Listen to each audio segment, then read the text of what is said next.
আমাকে কি মাফ করা যায় না?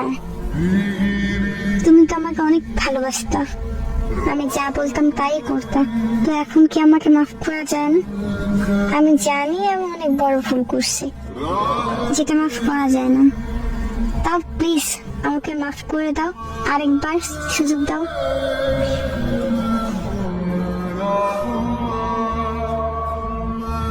আপনি আমাকে ছেড়ে যাওয়ার পরে 2 মাস পাগলের মতো ছিলাম।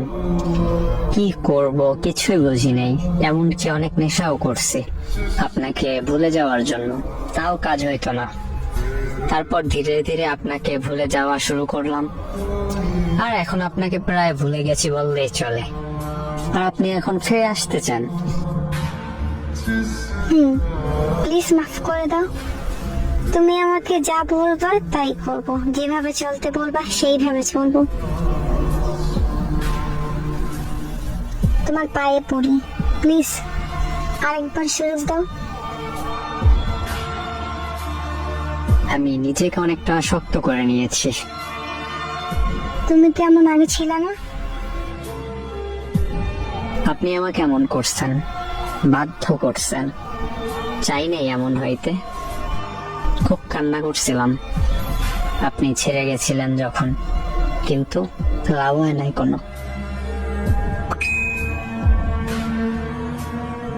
আর ছেড়ে যাব না, কোনো ছেলেদের সাথে কথা বলবো না, তুমি যা বলবা তাই করবো। শোনেন, ওই দিন বলছিলাম না আপনার হিসাব দুনিয়ায় মিলিয়ে দিবে, সেইটাই দিছে। আর হ্যাঁ, আমি আপনাকে চিনি না, আর আমাকে মেসেজ করবেন না কোনো নতুন আইডি খুলে।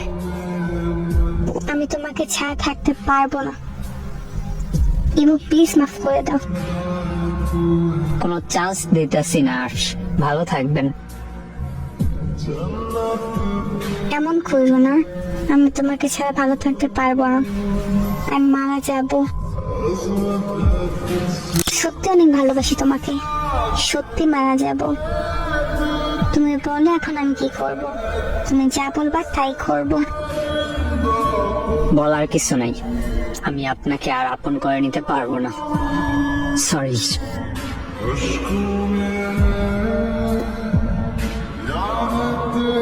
ব্রেকআপের 8 মাস পরে সে বলে আমি তোমাকে ছাড়া বাঁচবো না, পরে যাবো।